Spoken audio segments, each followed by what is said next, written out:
If you have that baby, I'll destroy your family, the Millionaire CEO warned. But 4 years later, he saw her walking with a beautiful daughter. Hi, my beautiful family. Welcome back to your own family channel, Mr. Peter Family. May the Almighty fortify every woman with a crown of quiet courage, a shield of unshakable peace, and a river of grace that never dries. May every heartbreak transform into wisdom, every sleepless night into answered prayers, and every burden into blessings waiting to bloom. You are the flame that warms a broken world, the steady heartbeat of every home, and the silent warrior who still chooses love after pain. May your path be bright, your strength unbreakable, and your soul forever held in divine protection. My precious family, don't let your voice fade. Your presence keeps this house standing. A like is a touch of faith. A comment is a thread of unity. This is mission 1,000 likes for every woman who carries strength in her scars and hope in her heart. If love lives in you, like this video. If faith guides you, comment, I'm with Mr. Peter. There are some wounds that money cannot bandage, some betrayals that carve so deep they become the architecture of who you become. And on the night Chris Lum shoved an envelope of cash across his mahogany desk and told Zara Silver to fix her mistake, he created the woman who would one day burn his entire world to ash. Zara stood in the center of his penthouse office, her hands trembling against the silk of her dress, feeling the weight of the secret she had carried for weeks, pressing against her ribs like a stone. The city stretched below them through floor-to-ceiling windows, a glittering sprawl of lights that seemed to mock the darkness consuming the space between them. She had rehearsed this moment countless times, imagined his face softening, his arms pulling her close, the way they had on all those stolen nights when he whispered her name like a prayer against her throat. Instead, Chris stood behind his desk, with his jaw locked tight, his eyes holding the kind of cold calculation she had seen him use on rival executives before crushing their careers. The man who had traced poetry onto her skin with his fingertips had vanished, replaced by someone who looked at her like she was a problem requiring immediate elimination. She watched his hand slide across the polished wood, pushing forward a thick envelope that landed between them with the weight of finality. $50,000, he said, his voice stripped of every tender inflection she had memorized during their 6 months together. That should more than cover everything. I have the name of a discreet clinic. They can have you in and out within hours. Nobody needs to know this happened. Zara felt something crack inside her chest, a clean break that would never heal properly no matter how much time passed. She had known about Luna, had known about the engagement that Chris promised meant nothing beyond business strategy, had believed him when he said he was only marrying her for the board seats her family controlled. She had convinced herself that love mattered more than timing, that eventually he would choose authenticity over ambition. But standing there with his abortion money between them, she finally understood that she had been a convenience, something warm and willing to fill his empty hours while he built his empire on someone else's foundation. "I'm keeping the baby," she whispered, and watched his expression shift from cold dismissal to something darker, something that made her instinctively step backward. Chris moved around the desk with predatory grace, his presence filling the space until she could barely breathe. "You're not thinking clearly," he said, each word measured and precise. "Luna's family controls the board votes I need for the merger. The wedding is in 3 weeks. If you keep this child, if anyone discovers what happened between us, her family will pull their support and my company will be vulnerable to the takeover I've been fighting for 2 years. Everything I've built will collapse." "So you're asking me to choose your company over our child," Zara said, and hated how her voice broke on the last word. "I'm telling you what will happen if you don't," Chris replied, and something in his tone made her blood run cold. "Your mother works at Metropolitan General, doesn't she? Head nurse in the cardiac unit? It would be unfortunate if questions arose about her handling of medication protocols. A single investigation could cost her not just her position, but her license. And your brother's landscaping business, the one he just secured that commercial contract for, I know the developers personally. One conversation, and that contract disappears. Zara stared at him, watching the man she loved threaten her family with the casual efficiency of someone scheduling a meeting. She thought about her mother, who had worked double shifts to put her through college, who had cried with joy when Zara landed this job. She thought about her brother, who had struggled for years to build something legitimate after their father abandoned them. Chris was offering her a choice that wasn't really a choice at all, backing her into a corner with precision. "Take the money," Chris said, his hand reaching out to touch her face with gentleness that felt like mockery. "Go to the clinic. In a few months, this will all feel like a bad dream. I can't give you what you want, Zara. I can't be the man you need me to be, but I can make sure you're taken care of financially. That has to be enough." She looked at him for a long moment, memorizing the planes of his face, then picked up the envelope and nodded slowly. "Okay, I'll handle it." The relief that flooded his expression made her stomach turn, but she kept her face blank as she walked toward the door. His hand caught her wrist, pulling her back for one last kiss that tasted like goodbye and lies. "I'm sorry," he whispered against her lips. "I wish things could be different." "So do I," Zara replied, and meant it in ways he would never understand. She left his office with the envelope clutched against her chest, rode the elevator down through 40 floors of his glass tower, and walked out into night air that felt too cold. Her phone buzzed with a text from her mother asking if she wanted dinner, and Zara had to lean against a street lamp to keep from collapsing. She went home to her small apartment and began packing with mechanical efficiency, her hands moving without conscious thought, folding clothes into suitcases, wrapping photographs in newspaper, taking apart the life she had built piece by piece. She booked a flight using her credit card, knowing she would max it out but not caring, knowing only that she needed to be somewhere Chris couldn't find her. Her mother would be confused, her brother would demand explanations, but Zara couldn't tell them the truth without putting them at risk. She would have to disappear so completely that Chris would have no reason to follow through on his threats. She was nearly finished packing when her apartment door shuddered under 3 sharp knocks. Zara moved to the peephole and felt her heart stop at the sight of the man standing in her hallway. She recognized him from engagement photos. Luna's older brother Dominic, tall and broad, with the kind of face that looked friendly in photographs but held something calculating around the edges. He was the architect of Luna's business strategies, the enforcer who handled problems too messy for their father's public image. He knocked again, harder, and when she didn't answer, his voice filtered through with practiced charm. "Zara Silva? I just want to talk for a moment. No need to be frightened." Every instinct screamed at her to stay silent, but before she could move away, she heard metal scraping against the lock. He was picking it, actually breaking in, and Zara stumbled backward, reaching for her phone.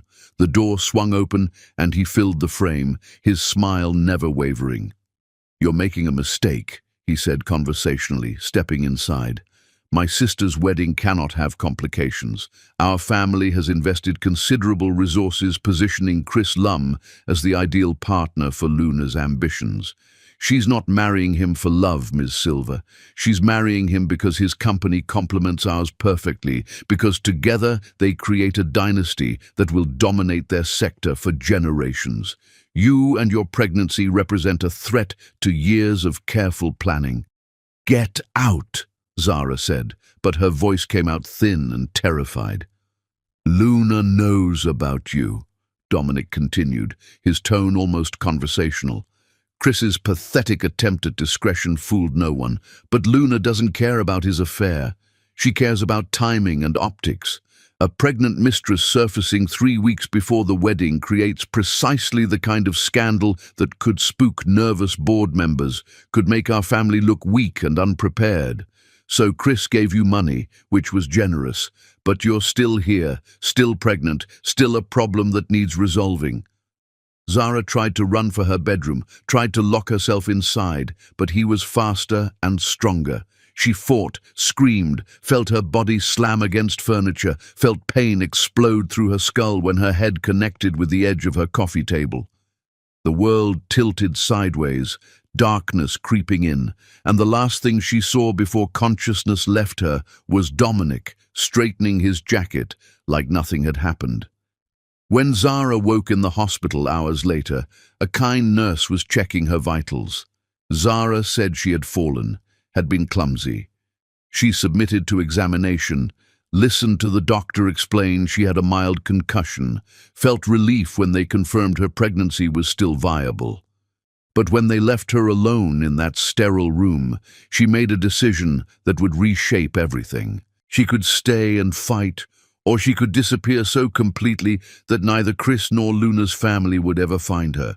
She chose survival, chose her daughter's future over justice, and when she walked out of that hospital the next morning, Zara Silva ceased to exist in every way that mattered. The woman who boarded a flight that afternoon carried no name Chris Lum would recognize, nothing but his blood money and fierce determination to turn his cruelty into something he could never destroy. Chapter 2. 4 years of silence. Chris Lum learned to live with ghosts, though he never called them by that name, never acknowledged the way Zara's absence created a void in his days that no amount of success could fill. The merger went through exactly as planned. Luna's family delivered their board votes, and Chris found himself standing at the altar 3 weeks after Zara disappeared, watching his bride walk down an aisle decorated with white roses that cost more than most people earned in a year. Luna was beautiful in the calculated way of women who understood appearance was currency, her smile perfect for the cameras documenting their union. They signed papers that bound their companies together more thoroughly than any vows could bind their hearts, and when he kissed her in front of 500 witnesses, Chris felt nothing except the faint relief of someone who had successfully avoided disaster. The marriage settled into a rhythm of polite distance, separate bedrooms in their penthouse apartment, carefully coordinated public appearances where they played their roles with practiced ease. Luna never asked about his late nights at the office, never questioned the shadows under his eyes or the way he sometimes stood at windows, staring at nothing. She had gotten what she wanted, a powerful husband to complement her family's influence, and Chris had his board seats. It was enough, he told himself. It had to be enough. But late at night, when sleep wouldn't come, he thought about Zara in the fragmented way of someone trying to remember a dream. He had tried to find her in those first weeks after she disappeared, called her disconnected number, went to her apartment and found it empty with no forwarding address. Her mother claimed ignorance with tears in her eyes. Her brother had threatened to break Chris's jaw if he came around again, and eventually Chris stopped looking because what was the point?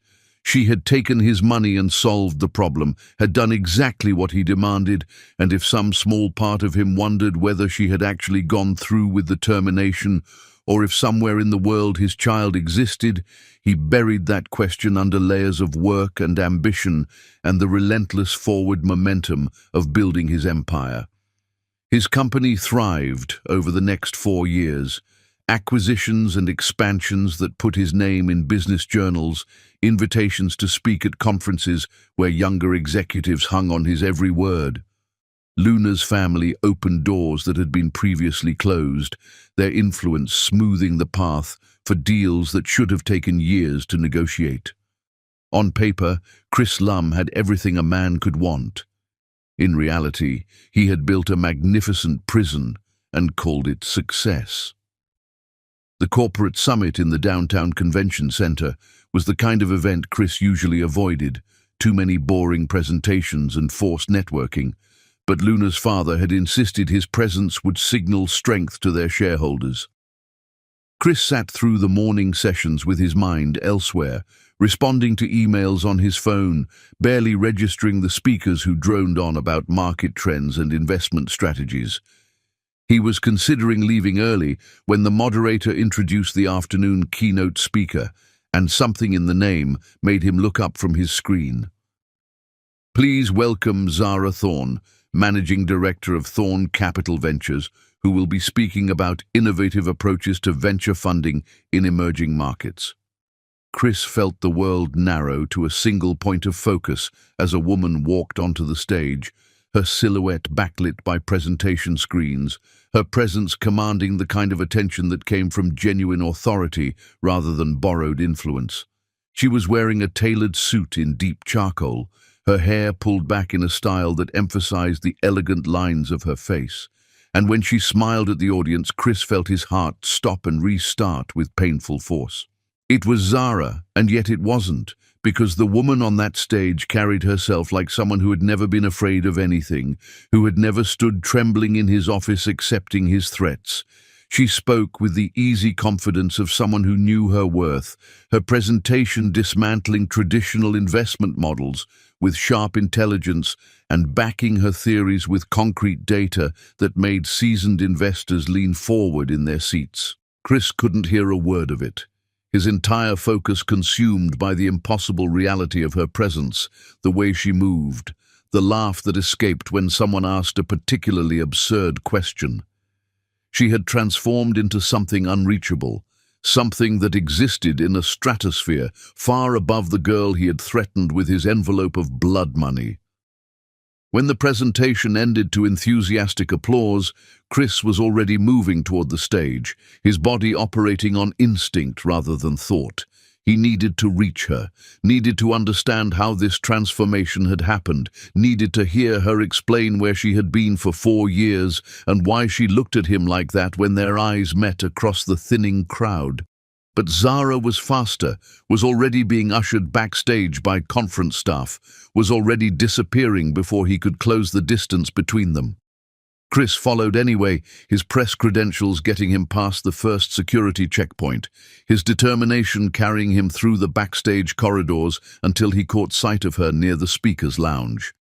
She was talking to another executive, her body language relaxed and professional, and standing beside her was a young girl, perhaps 4 years old, holding the hand of a woman who was clearly a nanny. The child had dark curls that caught the fluorescent light, a small face that held features Chris recognized from his own childhood photographs, and when she laughed at something the nanny said, the sound hit him like a physical blow to the chest. Zara must have felt his stare because her head turned sharply, her eyes locking onto his across the corridor. For a moment, everything else ceased to exist, except the weight of that gaze, the way her expression shifted from surprise to something colder than hatred, something that looked like complete indifference. She said something to her companion, touched the child's shoulder gently, and walked toward Chris with the measured stride of someone approaching an unpleasant but necessary confrontation. "Mr. Lum," she said, when she reached him, her voice professionally neutral in a way that felt worse than anger would have. "I didn't realize you would be attending this summit." Chris couldn't form words, his throat closing around all the questions that demanded answers. He looked past her at the little girl who was now examining something in the nanny's purse, at the dark curls and the shape of her small hands, at the undeniable reality of her existence. When he finally managed to speak, his voice came out rough and unfamiliar. "You kept her." "I kept my daughter," Zara corrected, each word carefully enunciated. "She has nothing to do with you." "She has my eyes," Chris said, and watched something flicker across Zara's face before her expression locked down again into that terrible blankness. "She has her own eyes," Zara replied, "her own life, one you're not part of and never will be. Now, if you'll excuse me, I have a flight to catch." She turned to leave, and Chris's hand shot out, catching her wrist the way he had that last night in his office. But Zara jerked away from him with such force that several people turned to stare. "Don't," she said, her voice dropping to a whisper that cut deeper than any scream. "Don't touch me. Don't speak to me. Don't pretend you have any right to know anything about my life. You made your choice 4 years ago when you handed me that money and threatened my family. I made mine when I decided we deserved better than your cruelty. Zara, please, Chris started, but she was already walking away, already gathering her daughter and the nanny, already disappearing through an exit that led to the parking garage. He stood frozen in that corridor, aware of curious eyes on him, aware that his world had just shifted on its axis in a way he couldn't begin to process. She had kept their daughter. She had vanished with his child and rebuilt herself into something powerful and untouchable. She had survived him, thrived despite him, and looking at her now was like staring at the sun after years in darkness. Chris made it back to his car before the shaking started, before the full weight of what he had lost crashed down on him with devastating clarity. He sat in the driver's seat with his hands gripping the steering wheel, trying to breathe through the realization that somewhere in the world was a little girl who carried his features and would never know his name. Chapter 3. The Empire She Built. Chris's obsession with understanding Zara's transformation consumed him with single-minded intensity he usually reserved for hostile takeovers, except this time the target was a woman who wanted nothing from him except his permanent absence from her life. The security report arrived within days, a thick file that Chris read in his office with the door locked and his phone silenced. Each page revealing another layer of the extraordinary rebuild Zara had accomplished while he lived his hollow existence. She had disappeared completely after leaving his office that night, had used his $50,000 to book a flight under her grandmother's maiden name, had landed in a small coastal town 3 states away where nobody knew her history. The report detailed her pregnancy in sparse clinical terms, the birth of a daughter she named Sienna, the months of surviving on his blood money while working as a waitress in a diner where the owner didn't ask questions about her past. But 3 months after Sienna's birth, something happened that Zara couldn't have anticipated. A letter arrived at the post office box she had set up under her new identity, forwarded through a chain of legal offices that had been searching for her for nearly 6 years. The letter was from attorneys representing the estate of James Thorne, a tech billionaire who had died 4 years before Sienna was born. Thorne had abandoned Zara's mother before Zara was born, had spent his last decade drowning in guilt about the daughter he never met, and had left instructions in his will that his lawyers were to locate Zara Silver and deliver her inheritance, regardless of how long the search took.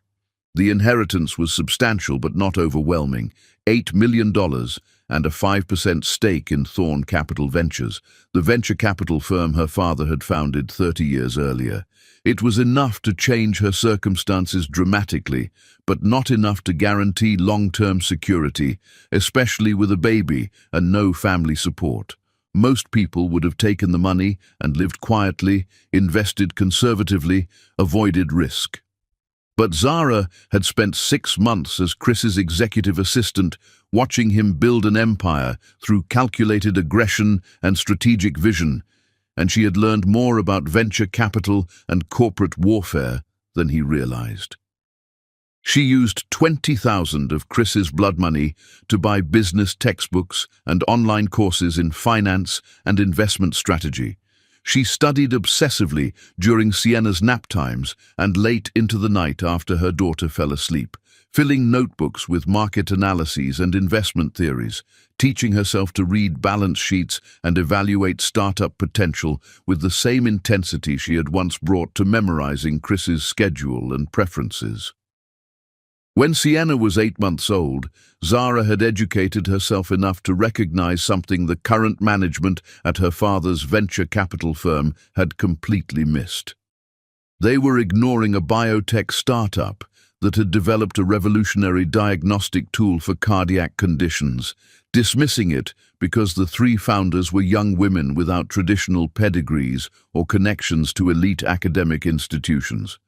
Zara saw what the old men running her father's firm couldn't see, that the technology was legitimate and potentially life-saving, that the founders were brilliant despite being systematically overlooked by traditional investors who couldn't see past their gender and youth. She used $4 million of her inheritance to buy a substantial stake in the startup, a gamble that terrified her because failure would mean she had squandered half her financial security on a single bet. The bet paid off spectacularly.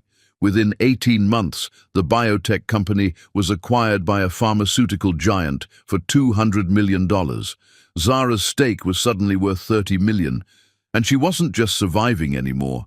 She was building real capital. But money alone didn't make her powerful. What came next required something more difficult than financial risk. It required Zara to step out of hiding and claim her father's name publicly. She showed up at Thorn Capital Ventures headquarters with her ownership stake and demanded a board seat, faced down the old men who had been mismanaging her father's legacy for years and systematically exposed their failures with the precision of a surgeon and the ruthlessness of someone who had survived genuine threat. She was only 26 years old with a toddler at home and no formal business degree, but she had spent 2 years teaching herself everything they knew while also learning from their mistakes. The battle for control of Thorn Capital took another full year. Zara built coalitions with other frustrated investors, recruited brilliant analysts from overlooked backgrounds, and positioned herself not just as her father's heir, but as someone with a genuinely superior vision for the firm's future. By the time Sienna turned 3, Zara had tripled the firm's assets under management and established herself as one of the most successful venture capitalists in her sector. She made investments in startups led by founders, others dismissed, found companies solving real problems rather than chasing hype, and built a reputation for seeing potential where traditional investors saw only risk. The financial press called her a prodigy, never knowing that every successful investment was driven by the memory of being dismissed and threatened. Every hire of an overlooked founder was an act of revenge against a world that had tried to destroy her when she was most vulnerable. Chris learned all of this through his security report, learned that Zara hadn't been handed an empire, but had fought for every inch of her success against people who dismissed her and circumstances that should have broken her. Her father's inheritance gave her a starting point, but everything after that was earned through intelligence and determination and willingness to bet on herself when nobody else would. The $50,000 Chris had given her to solve his problem had become seed capital for her education and her first major investment, the foundation stone of an empire that now dwarfed his own achievements. But what devastated Chris more than Zara's financial success was learning about the cost of that success. The security report included details showing that Zara had given birth alone in a small regional hospital, had worked through pregnancy complications without support, had spent Sienna's first year operating on 3 hours of sleep per night while building her investment strategy.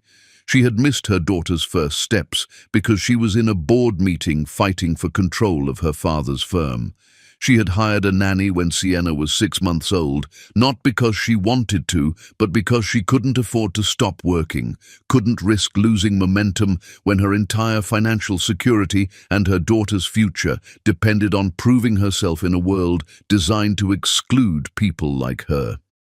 The report mentioned that Zara was engaged to Owen Hartley, a pediatric surgeon with a spotless reputation and the kind of stable kindness that probably made him the exact opposite of everything Chris represented.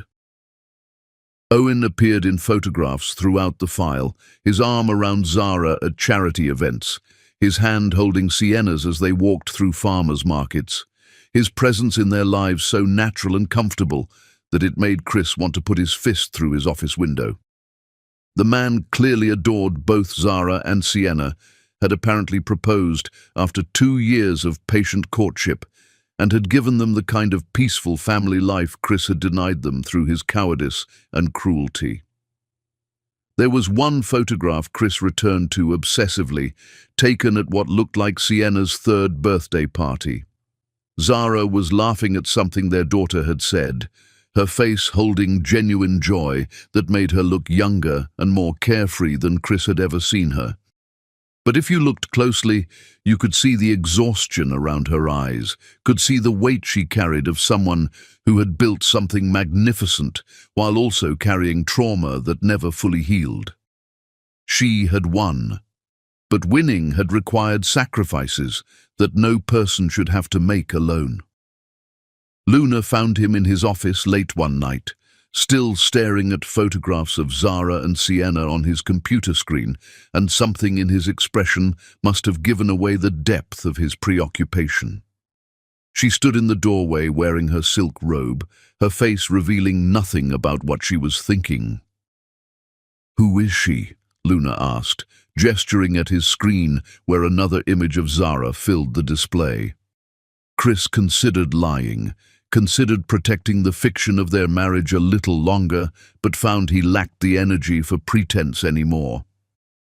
"Someone I knew before we got married," he said, which was technically true even if it omitted every important detail. "Someone I destroyed, who rebuilt herself into something extraordinary." Luna moved into the room, her eyes scanning the papers scattered across his desk. The security report he had been too careless to hide properly. She picked up one of the photographs, studied Sienna's face with the analytical precision she applied to quarterly earnings reports, and when she looked back at Chris, her expression held a knowing that made his stomach drop.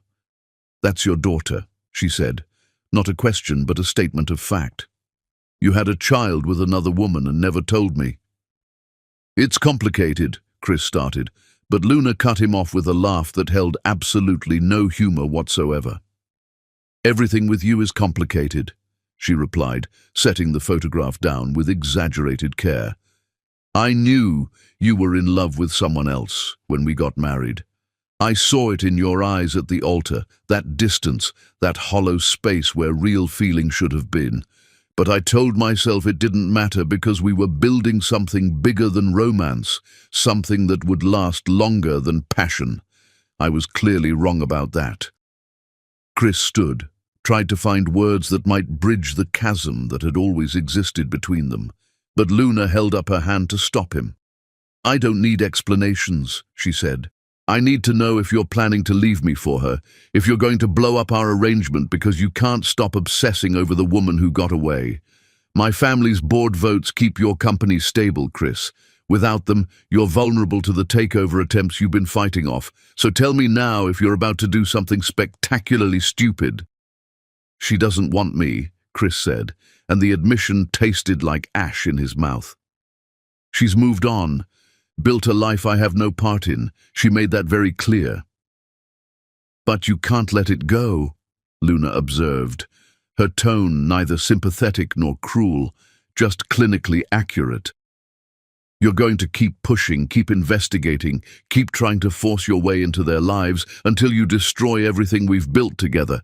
I can see it happening already, the way you're distracted in meetings, the way you disappear for hours without explanation. You're becoming a liability to everything we've constructed." She was right, and they both knew it. Over the following weeks, Chris engineered situations that would put him in Zara's professional orbit, accepted speaking engagements at conferences where he knew she would be presenting, arranged business meetings with companies where her venture capital firm held major stakes. Each encounter was brief and professionally distant, Zara treating him with the polite indifference she would show any business acquaintance she barely remembered, never giving him an opening to discuss anything personal or meaningful. He watched her navigate boardrooms with lethal grace, watched her dismantle weak arguments with precise logic, watched her command respect in spaces that should have been intimidating but instead seemed almost dull compared to her overwhelming presence. What Chris didn't realize, what he couldn't see through his obsessive focus on understanding her success, was that Zara wasn't simply moving on with her life and ignoring him. She was watching him back, studying his weaknesses with the same strategic mind that had built her empire, waiting for the perfect moment to demonstrate exactly what happened to men who thought their power made them untouchable and their cruelty without lasting consequences. Chapter 4. The Truth Beneath the Surface. Chris forced the business meeting through channels that left Zara no professional way to refuse without appearing petty or unprofessional, a calculated move that felt simultaneously necessary and reprehensible given their shared history.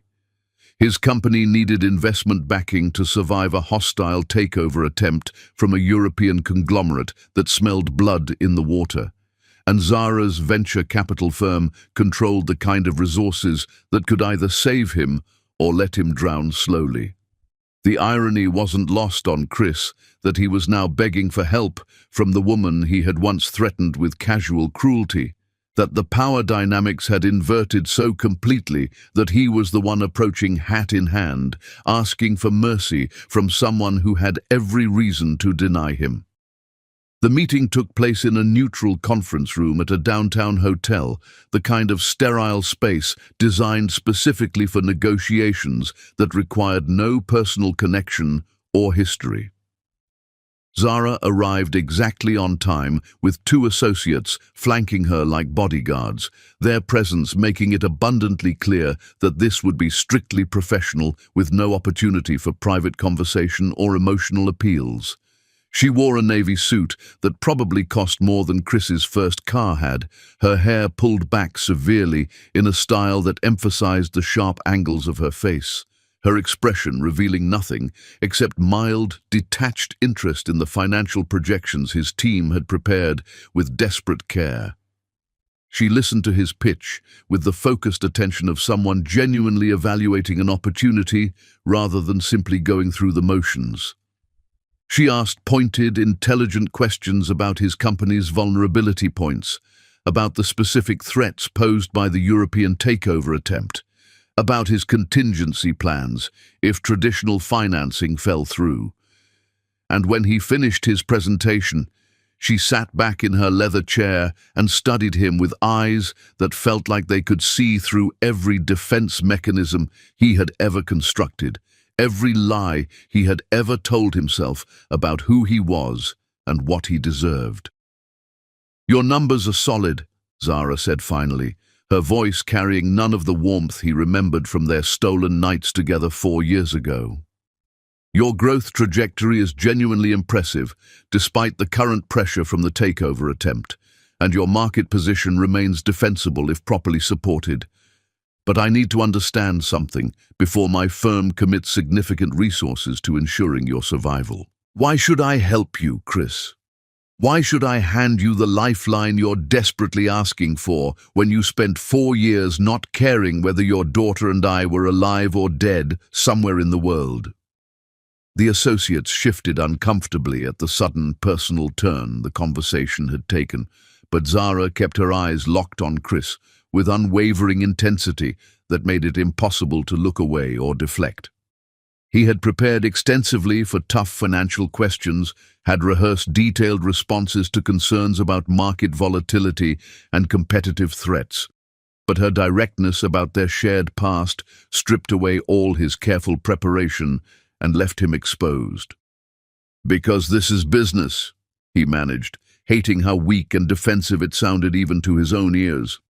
"Because your firm makes money by identifying strong investments with solid fundamentals, and my company represents exactly that kind of opportunity." "Business," Zara repeated slowly, something like dark amusement flickering across her carefully controlled features. "You think you can separate what happened between us from a financial transaction? You think I can look at your balance sheets and projections without seeing you shove that envelope across your desk and tell me to fix my mistake?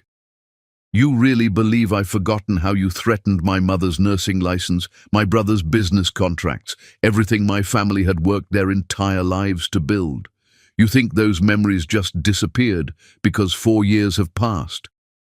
Chris felt his associates tense beside him, felt their confusion become palpable as pieces of a story they had never heard began clicking into uncomfortable place around them.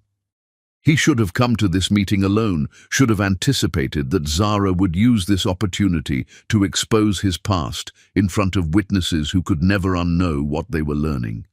But he had underestimated her willingness to reveal their history publicly.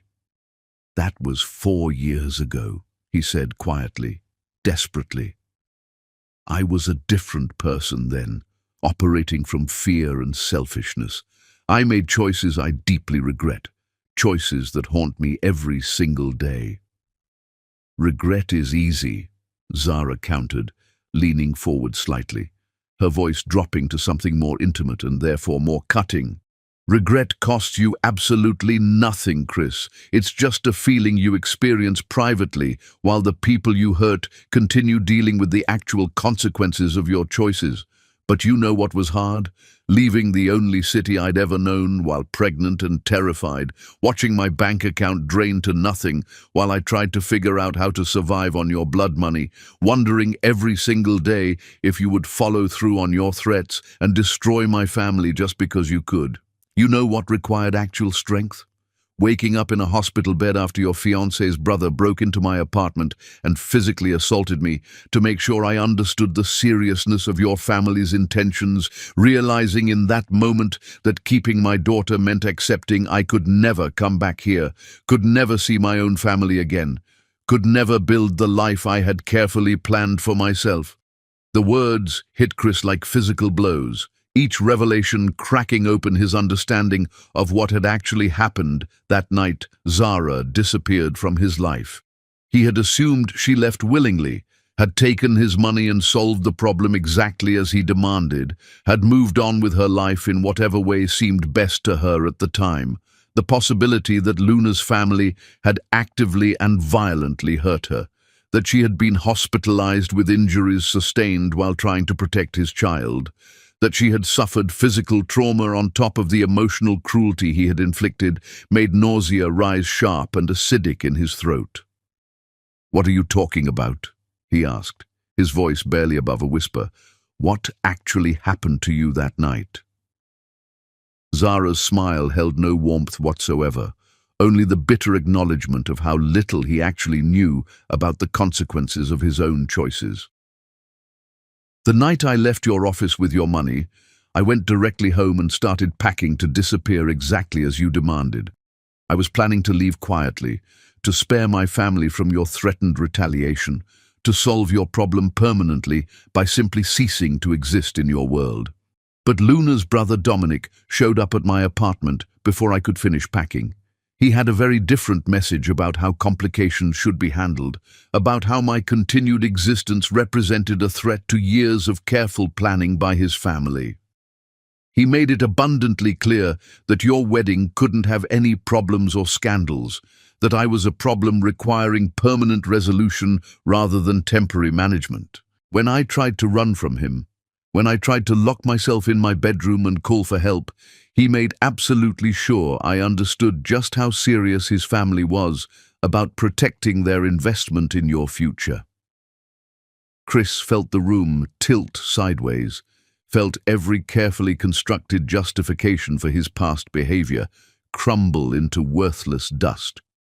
He had told himself that giving Zara money was actually generous under the circumstances, that threatening her family was simply protecting legitimate business interests, that she had made her own choices about what happened afterward, and he bore no responsibility for those choices. But hearing now that Luna's family had escalated his emotional cruelty into actual physical violence, that Zara had been attacked and injured because of the situation he created, made him confront for the first time the full scope of damage his cowardice had caused.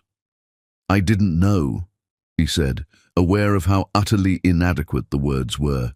"I never told anyone to hurt you physically. I never wanted that kind of violence."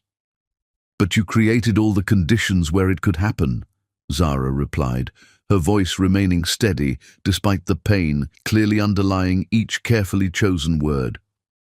"You threatened my family directly. You made it absolutely clear that I had to disappear from your life immediately.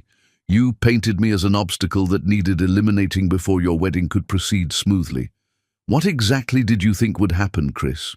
Did you imagine I'd just take your money and vanish peacefully into the night with no complications? Did you consider for even a single moment that your powerful fiancé's family might take additional steps to protect their massive investment in your career and their carefully constructed dynastic plans? She stood abruptly, her associates rising smoothly with her in practice synchronization. The meeting clearly over, despite all the financial projections and supporting documents still lying completely untouched on the expensive conference table between them. I'm not going to invest in your company, Chris. I'm not going to save you from the natural consequences of building your entire empire on the backs of people you hurt without thinking twice. You want to survive this takeover attempt?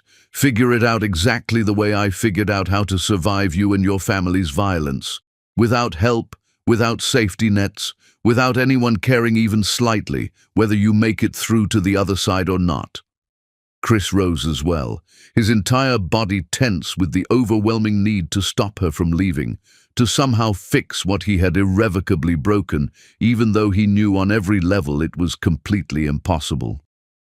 Zara, please, just listen for one moment.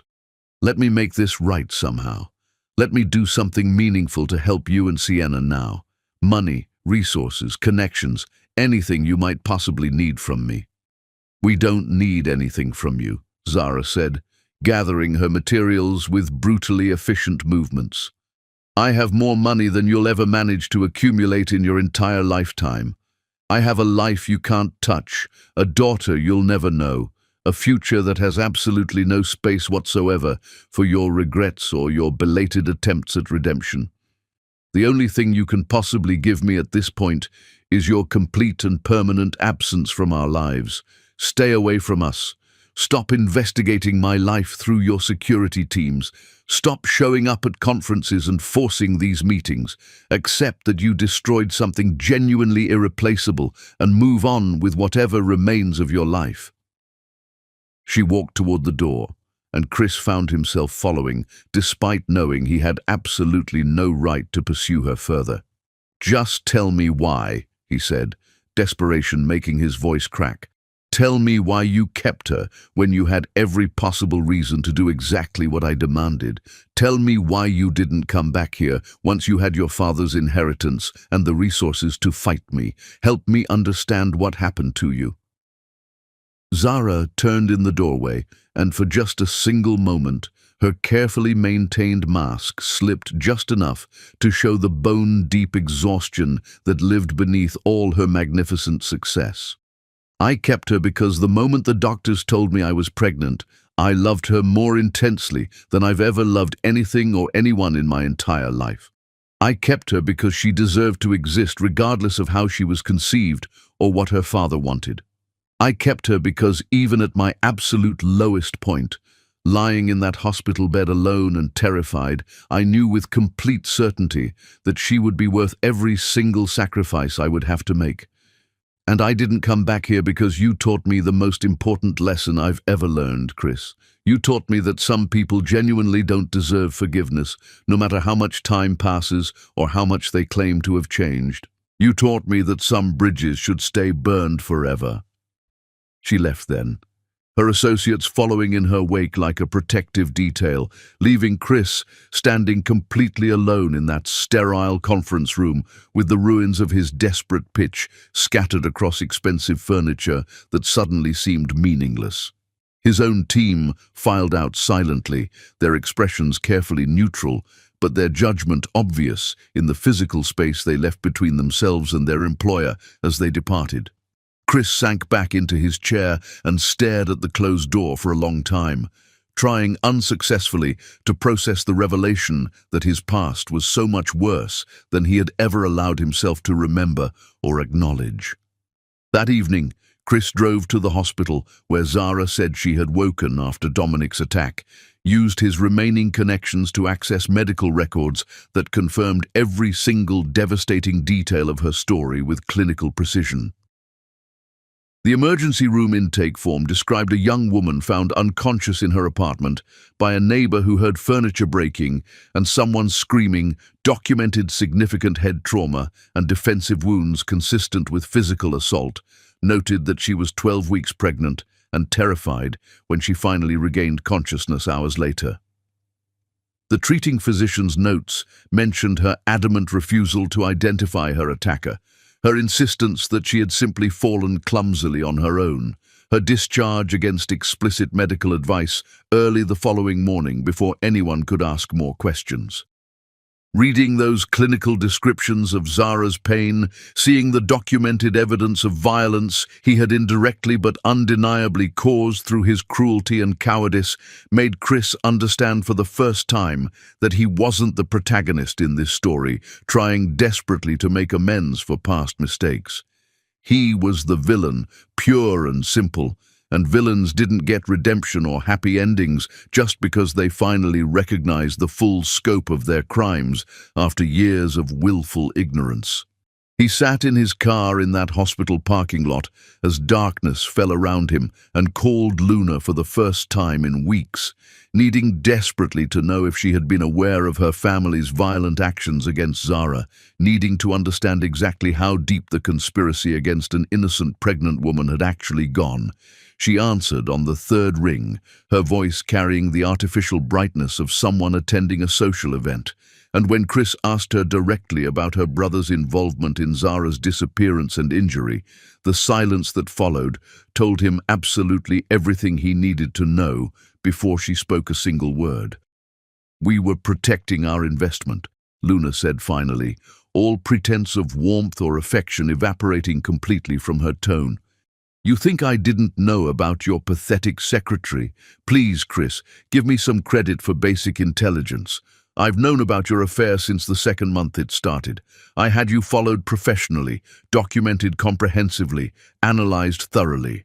I knew about every hotel room, every late night at the office, every lie you told to sneak away and play house with her. But I didn't care at all because you were still useful to me and my family. We needed your company, needed your reputation, needed the board seats our marriage would secure. Your heart and your fidelity were never part of our transaction." "Your brother assaulted a pregnant woman," Chris said, his voice shaking with rage he hadn't known he still possessed. "He broke into her apartment and hurt her badly enough that she woke up in a hospital with head trauma and defensive wounds. That's not protecting an investment, Luna. That's violence against an innocent person." "He ensured a complication was handled efficiently," Luna corrected, her tone suggesting she was discussing routine pest control rather than violence against a human being. "Dominic has always been exceptionally efficient at protecting our family's interests and investments." The girl clearly survived the encounter, clearly went on to thrive spectacularly given her current success. "So I genuinely fail to see why you're suddenly developing this inconvenient conscience about something that happened 4 years ago. You wanted her gone from your life badly enough to threaten her family with financial destruction, Chris. Don't pretend now that you're horrified my family made absolutely sure she stayed gone permanently." Chris felt something fundamental shift inside him, the last threads of his carefully maintained denial finally snapping under the unbearable weight of truth he could no longer avoid. His marriage wasn't just loveless and transactional. It was built on violence and cruelty that he had enabled through his own cowardice and selfishness. His company wasn't a testament to his business acumen, but rather concrete evidence of exactly how far he would go to avoid taking responsibility for his own choices and their consequences. "I want a divorce," he told Luna, the words emerging with a clarity and certainty he hadn't felt in years. "I want out of this marriage, out of this arrangement with your family, out of absolutely everything we've built together. I don't care what it costs me." Luna's laugh was sharp and cutting, the sound of someone who had anticipated this exact moment and prepared accordingly for every possible outcome. "You'll care very much when my family pulls their board votes and your company collapses within weeks. You'll care when the European takeover goes through unopposed and you lose everything you've worked for. But sure, Chris, let's get divorced. Let's blow up your entire life because you can't stop obsessing over the woman who wants absolutely nothing to do with you anymore. I'll have my lawyers draw up papers immediately, and we'll see how much your regret is actually worth." She hung up before he could respond, leaving Chris sitting alone in darkness, with only the distant glow of the hospital entrance to break the oppressive shadows closing in around him.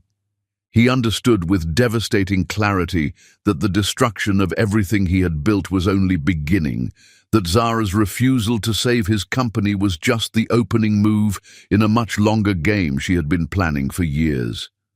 She hadn't survived him and built her empire only to let him continue thriving comfortably on the same foundations that had nearly destroyed her. She was going to systematically dismantle everything he had built, piece by careful piece, and unlike 4 years ago when she had no power whatsoever to fight back against his cruelty, this time she held all the cards, while he stood completely defenseless against the consequences of his own actions. Chapter 5. Watching everything burn. Luna filed for divorce with the same ruthless efficiency she applied to hostile business negotiations, her lawyers moving with such speed that Chris barely had time to hire adequate legal representation before the first devastating wave of destruction hit his carefully constructed life. The papers arrived at his office on an ordinary Tuesday afternoon, delivered by a process server who seemed almost apologetic about the sheer thickness of the legal documents he placed directly into Chris's shaking hands.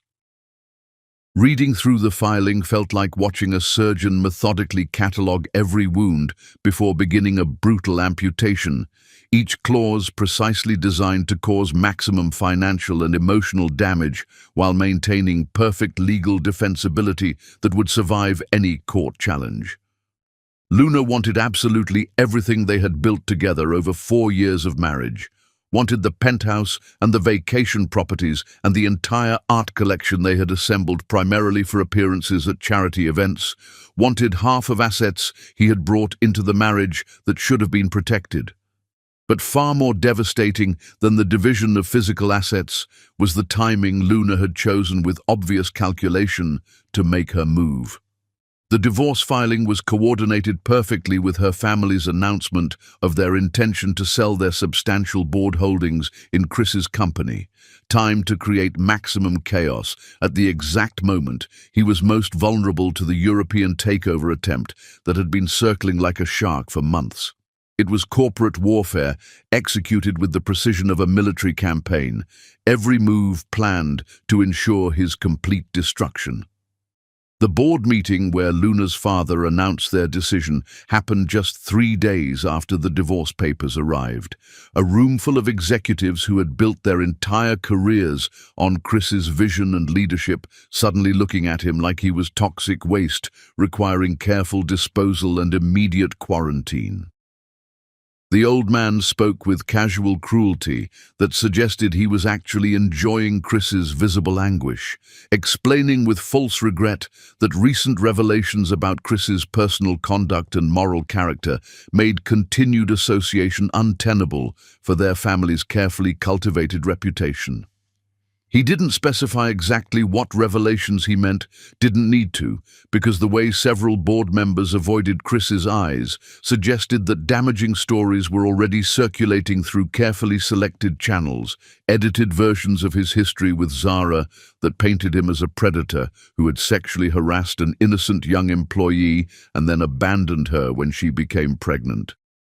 Chris tried desperately to fight back, presented alternative investment opportunities that could theoretically keep the company stable without Luna's family's support, but the damage had already been done with surgical precision. By the end of that catastrophic meeting, 3 more board members announced their intention to resign immediately, citing vague personal reasons that fooled absolutely nobody in the room.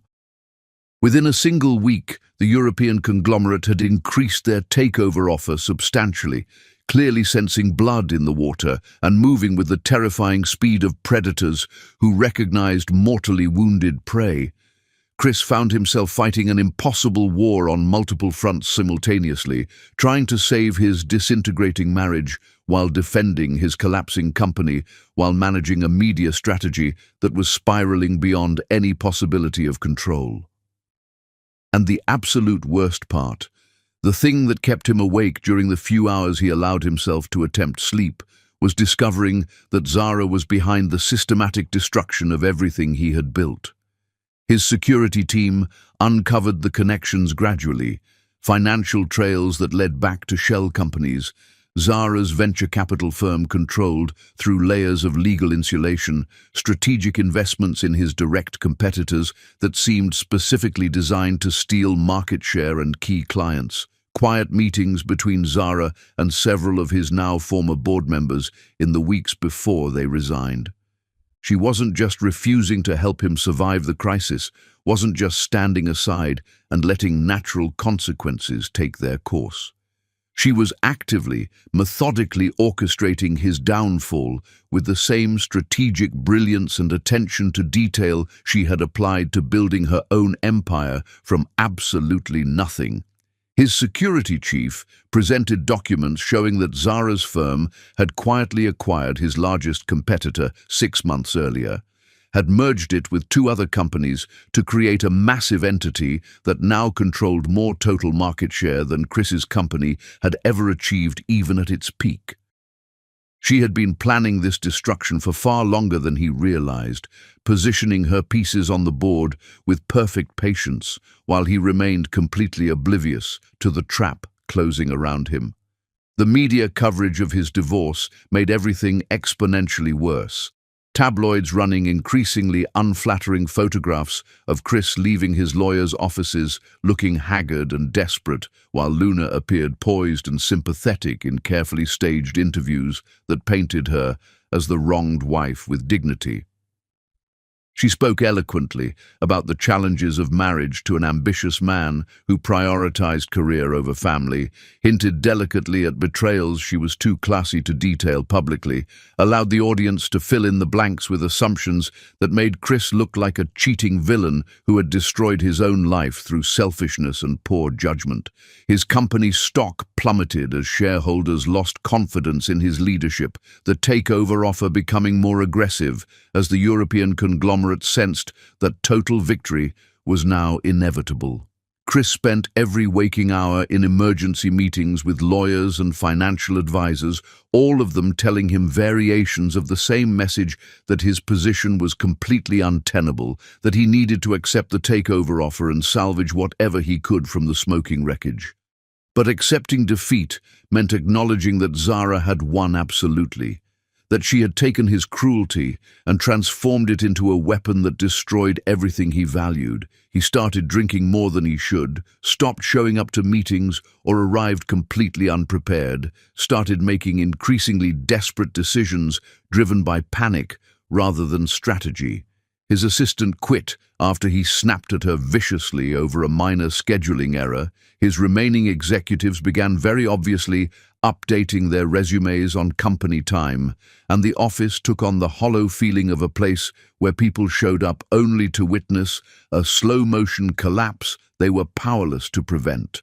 The takeover proceeded inexorably toward completion, his board voting to accept the European conglomerate's final offer after the last remaining investors pulled their support. Chris was offered a face-saving consulting position in the merged company, a token gesture everyone understood was really just a way to ease him out slowly while maintaining minimal legal liability.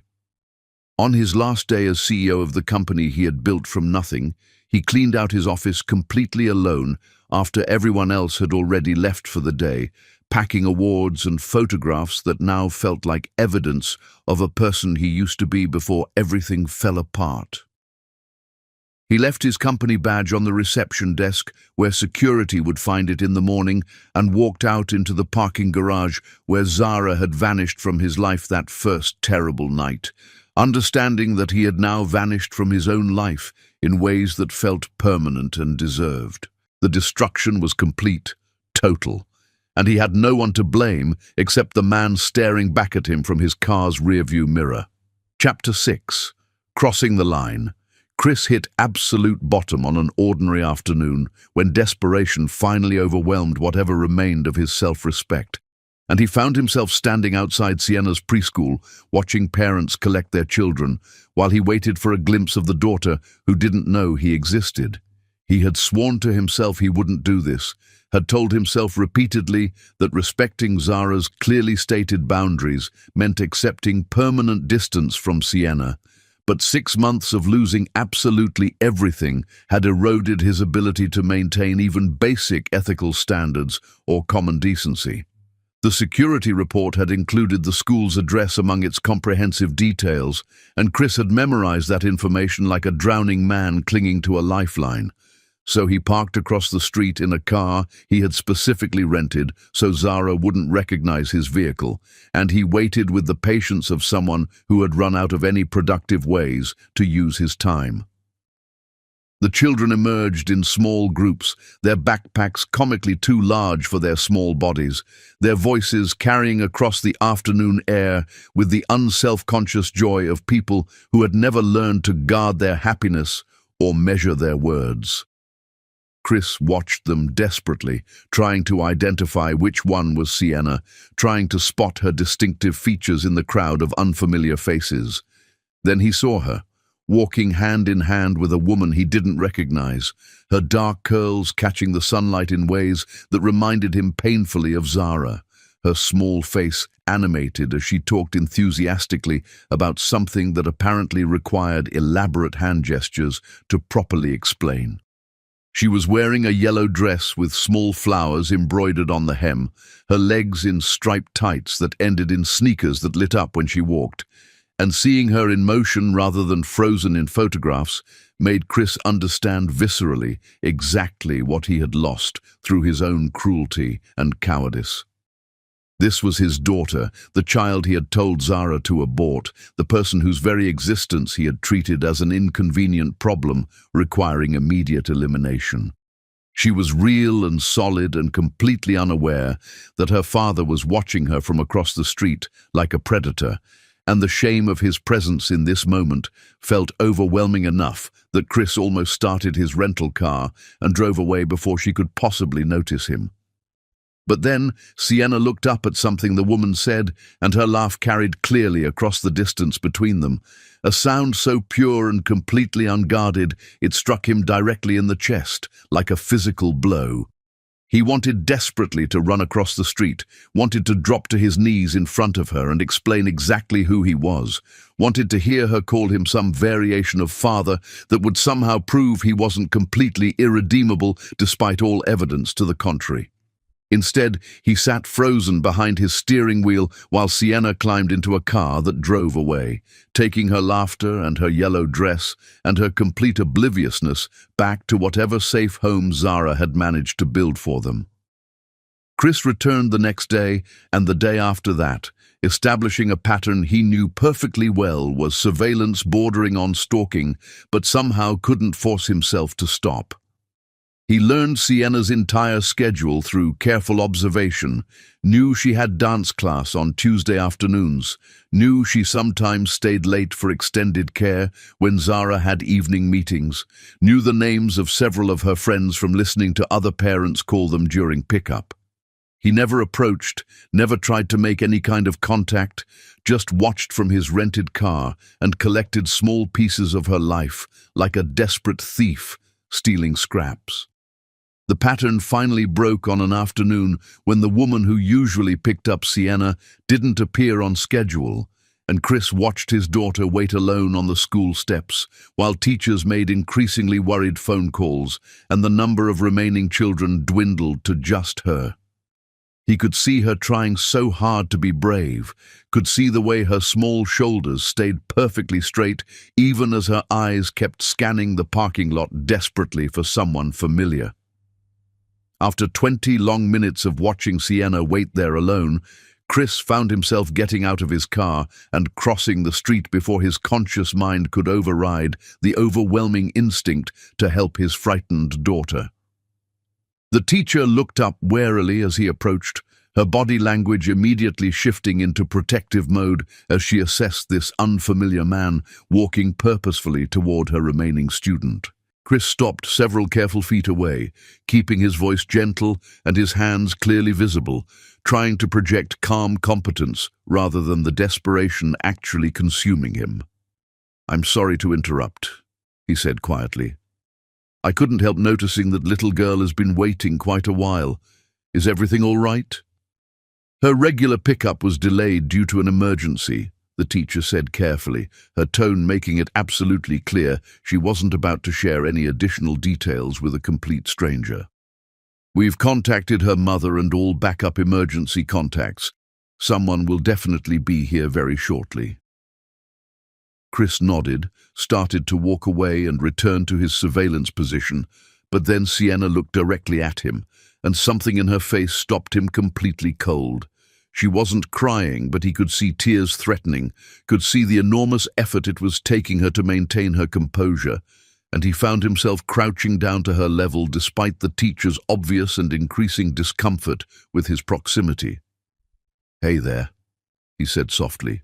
"I know waiting is really hard, but I bet your mom is on her way right now, probably going as fast as safely possible to get to you." "My nanny got sick," Sienna said, her small voice carrying a tremor she was clearly trying hard to suppress. "Mama is in a meeting that can't be interrupted. I'm supposed to be patient, but I don't like being the last one here." "Being patient is tough," Chris agreed, maintaining the careful distance the teacher's body language was demanding. "But you're doing a really excellent job of it. Not everyone can wait this calmly when they're worried. That takes genuine strength."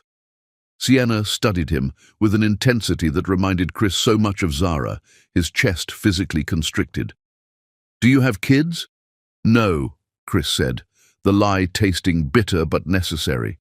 "But I was a kid once, and I remember waiting for my mom feeling like the longest time in the entire world." Before Sienna could respond, a car screeched violently into the parking lot, and Zara emerged, looking panicked and disheveled in a way Chris had never seen her. She ran toward the school steps with complete disregard for her expensive heels or the professional image she usually maintained so carefully, and when she saw Chris crouched near her daughter, every single muscle in her body went rigid. Her eyes locked onto his with an expression that combined pure fury and primal terror, and Chris straightened slowly while backing away with his hands raised in obvious surrender. "I was just leaving," he said quickly, but Zara wasn't listening to his explanations, was already moving past him to gather Sienna into her arms with the fierce protectiveness of someone who had faced their worst nightmare. "Are you okay?" Zara asked Sienna, running her hands over her as if checking for any possible injuries. "Did he touch you at all? Did he say anything that made you uncomfortable?" "He was nice," Sienna said, confused by her mother's intensity. "He told me I was being patient while I waited for you. Why are you so scared, Mama?"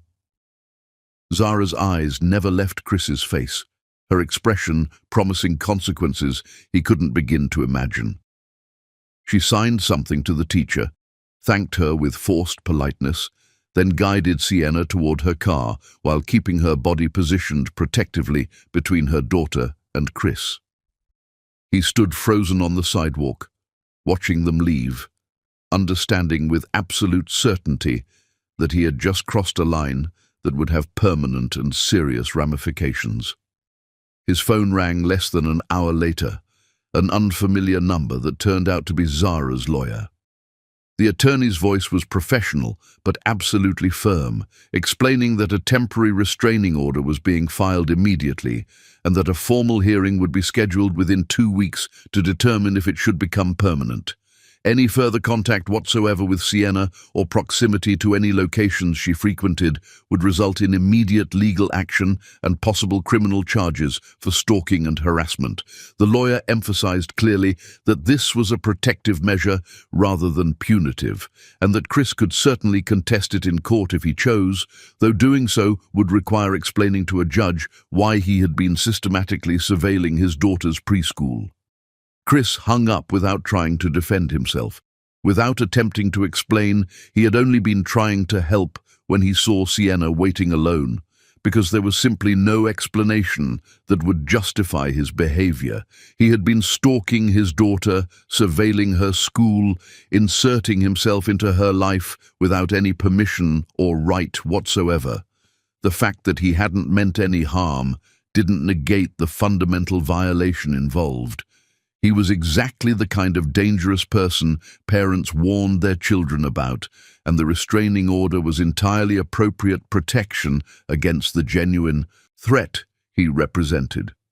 The next weeks passed in a haze of self-destruction that even Chris recognized as dangerous but completely lacked the will or energy to prevent. He drank far too much and slept far too little, stopped returning calls from the few friends who still bothered checking on him, let his consulting position lapse entirely when he repeatedly failed to show up for scheduled meetings. His bank account dwindled steadily as he burned through the limited assets Luna had left him after the divorce, paying for an apartment he barely inhabited and meals he rarely remembered eating. Chris's brother called from across the country, where he had built a stable life completely untouched by Chris's implosion. They talked for nearly 2 hours, and Chris found himself confessing absolutely everything to someone who had known him before all of this happened. His brother listened without judgment, asked gentle questions, and when Chris finally finished, suggested that maybe it was time to seriously consider whether staying in the same city as the family he had destroyed was actually helping anyone, or just prolonging an agony that served no constructive purpose whatsoever. "You can't fix what you broke," his brother said with the bluntness of someone who loved him enough to tell uncomfortable truths. "And every single day you stay there, every time you drive past places connected to them, you're just picking at wounds that desperately need to scar over. Maybe you need to leave, Chris. Maybe you need to accept that your presence in their city is punishment for them, rather than penance for you." The words lodged in Chris's chest like shrapnel, painful but accurate in ways he couldn't deny or rationalize away. He had convinced himself that suffering in proximity to Zara and Sienna was appropriate punishment for his crimes, but really, he was just making himself a constant threat they had to guard against, a shadow preventing them from feeling truly safe. Leaving would be the first genuinely selfless thing he had done in years, choosing their peace over his desperate need to be near them. Chris started making concrete plans to relocate, contacted headhunters about opportunities in other cities, began the painful process of dismantling his life in the place where both his greatest successes and most devastating failures had occurred. It felt simultaneously like cowardly escape and genuine accountability, running away from consequences while also removing himself as an ongoing source of harm and fear. On his last night in the city, Chris drove past Zara's building one final time, not stopping or even slowing down, just acknowledging that this was the physical space where his daughter lived and grew and existed without him. He whispered something that might have been goodbye or apology toward the illuminated windows, then continued driving until the building disappeared completely from his rearview mirror. The next morning, he packed his car with the few possessions that still mattered and started driving east toward a city where nobody knew his history, where he could be anonymous and irrelevant and no longer a danger to the people he had failed most catastrophically. The restraining order would follow him as a permanent record of his worst impulses, and the memory of Sienna's face when she saw him outside her school would haunt him forever. But at least he wouldn't be stalking a preschool parking lot anymore, wouldn't be forcing Zara to constantly look over her shoulder, wouldn't be inflicting his presence on a family that deserved peace after surviving him. It wasn't redemption, barely even qualified as basic human decency, but it was the only thing Chris had left to offer. Chapter 7. Letting Go. Zara stood in her corner office overlooking the city she had conquered, holding a contract that represented the final phase of her carefully orchestrated revenge. and felt absolutely nothing except hollow recognition that victory had cost her more than Chris's cruelty ever had. The hostile takeover of Chris's remaining company holdings sat on her desk awaiting her signature, the culmination of 2 full years of strategic planning and ruthless execution.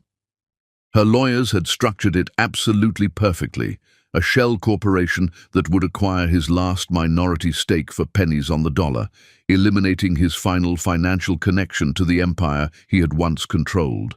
It was comprehensive and devastating, the kind of business maneuver that would leave him with nothing except painful memories of what he had lost. Zara picked up her pen, positioned it carefully above the signature line, and found her hand completely refusing to complete the motion. Her assistant knocked softly before entering, carrying the afternoon's messages and wearing a concerned expression she had learned to mask poorly over recent months. "The legal team is waiting for your authorization. They need your signature to proceed with the acquisition before close of business today. If we miss this window, Chris's creditors might get there first." "Let them," Zara heard herself say, setting down the pen with finality. "Call legal and tell them we're withdrawing the offer entirely." The assistant's surprise was visible, but quickly controlled, her professionalism preventing her from questioning the decision that contradicted months of meticulous planning. She left to make the necessary calls, while Zara stood at her windows, watching traffic flow through streets far below, tiny cars carrying people toward lives that probably made more sense than hers did at the moment. She had spent so much energy on revenge, had devoted countless hours to dismantling Chris's empire piece by systematic piece, had found genuine satisfaction in each quarterly report showing her gains and his losses. But somehow, during her campaign to destroy him, she had lost sight of why she wanted destruction in the first place. The truth Zara had been avoiding for months was that revenge hadn't healed anything. Chris losing his company didn't undo the night Dominic had assaulted her, didn't erase the years she had spent hiding, didn't give Sienna a father or Zara back the version of herself who had believed in love before learning its cost.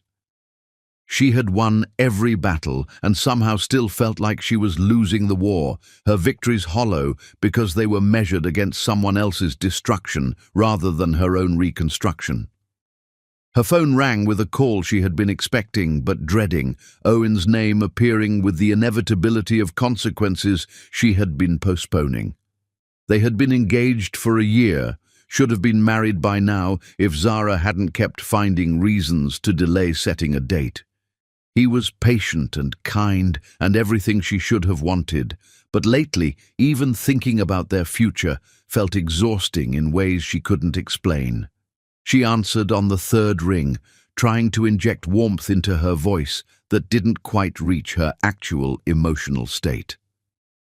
"I got the job offer," Owen said without preamble, his tone carrying excitement she knew she was supposed to share. "Director of Pediatric Surgery at the Children's Hospital. It's everything I've been working toward, Zara. The only complication is that it's on the other side of the country, and they need an answer within 2 weeks." Zara felt something crack inside her chest, a clean break that had been forming over months of recognizing their fundamental incompatibility. She loved Owen in the way someone loves a person who had helped them survive difficult times, but she wasn't in love with him, had never felt the consuming passion she once experienced with Chris before it curdled into trauma. Owen deserved someone who would be excited about following him across the country, who would celebrate his success without thinking about corporate acquisitions and revenge campaigns. "That's wonderful news," Zara said carefully. "You should absolutely take it. This is the opportunity you've been preparing for your entire career." The silence on the other end stretched long enough that Zara knew Owen had heard what she wasn't saying, had recognized the careful distance in her response. When he spoke again, his voice carried resignation mixed with something that might have been relief. "But you're not coming with me. You're not even going to consider it." "I can't leave the life I've built here," Zara said, which was true, but not complete. The fuller truth was that she didn't want to leave, that her entire identity had become entangled with proving she could succeed in the city that had tried to destroy her. Moving would feel like retreat, like admitting Chris had been powerful enough to drive her away even in his defeat. "And I don't think I'm the partner you need, Owen. You deserve someone who can match your excitement, who doesn't spend every night thinking about corporate strategy instead of wedding planning." They talked for another hour, Owen's voice cycling through hurt and understanding and eventual acceptance. He had known for months their relationship was deteriorating, had noticed her emotional absence even when she was physically present. When they finally said goodbye, Owen's last words were a hope that she would eventually find a way to heal that didn't require destroying anyone, including herself. Zara sat in her office after the call ended, the unsigned takeover contract still sitting on her desk like evidence of how far she had strayed from the person she wanted to be. She thought about Sienna coming home from school, talking about her day, about how her daughter's laughter had become less frequent as Zara spent more evenings working late, about the way Sienna had started asking questions about why Mama seemed sad even when she was smiling. Somewhere in her campaign against Chris, Zara had lost sight of the fact that the best revenge would have been building a joyful life he couldn't touch, rather than dedicating years to ensuring his misery. She picked up the contract and fed it into her shredder, watching the paper transform into ribbons that represented months of planning destroyed in seconds. Then she called her lawyers and instructed them to withdraw from all pending actions against Chris's remaining holdings, told them to cease monitoring his activities, informed them that her vendetta was officially over, regardless of whether justice had been adequately served. That evening, Zara left work early for the first time in months and picked up Sienna from school herself, seeing her daughter's face light up with surprised joy. They went to the park instead of going straight home, Sienna chattering about her friends and her drawing class and the book her teacher had read. Zara pushed her on swings and helped her navigate the climbing structure and tried to be fully present rather than mentally reviewing business strategies. When Sienna asked if they could get ice cream for dinner, Zara said yes, even though it was against their usual rules, bought them both enormous cones that melted faster than they could eat them. They sat on a bench watching the sunset paint the sky in shades of orange and pink, Sienna's small body pressed against Zara's side with unself-conscious affection. "Mama," Sienna said thoughtfully, ice cream dotting her chin, "are you feeling better now? You seemed sad for a long time, but today you seem like yourself again." Zara felt tears threaten at her daughter's perceptiveness, at the recognition that even 4-year-olds could sense when their parents were struggling. She wrapped her arm around Sienna and kissed the top of her head, breathing in the scent of her shampoo mixed with vanilla ice cream. "I am feeling better. I was spending too much time thinking about things that happened a long time ago, instead of paying attention to what's happening right now, but I'm going to do better, I promise." "Good," Sienna said with satisfied finality, "because right now is the best part of the day. Right now we have ice cream and the sky is pretty and you're here. Yesterday and tomorrow don't matter as much as right now." The wisdom in her daughter's simple observation made Zara realize how much time she had wasted living in the past and planning revenge instead of appreciating the present she had built. Chris had taken enough from her without also stealing the years she could have spent fully engaged with Sienna's childhood. Later that night, after Sienna was asleep, Zara went through her files and deleted every document related to her revenge campaign, cleared her computer of surveillance reports and financial analyses tracking Chris's declining fortunes. She found the folder of photographs her security team had compiled, images of Chris looking increasingly desperate and destroyed over months of his systematic dismantling. Looking at them now made her feel sick rather than satisfied. Zara's head of security called the next morning with news that Chris had left the city, had packed up his apartment, and relocated somewhere on the East Coast. She listened to the report and then told her security chief to stop tracking Chris's movements, that she no longer needed updates on his whereabouts or activities, that his life was no longer her business. She spent the following weeks trying to rebuild her life around something other than revenge, reconnecting with friends she had neglected, taking actual vacations with Sienna, where she left her work phone at home, sitting with a therapist who gently pointed out that trauma required processing rather than projection onto external targets.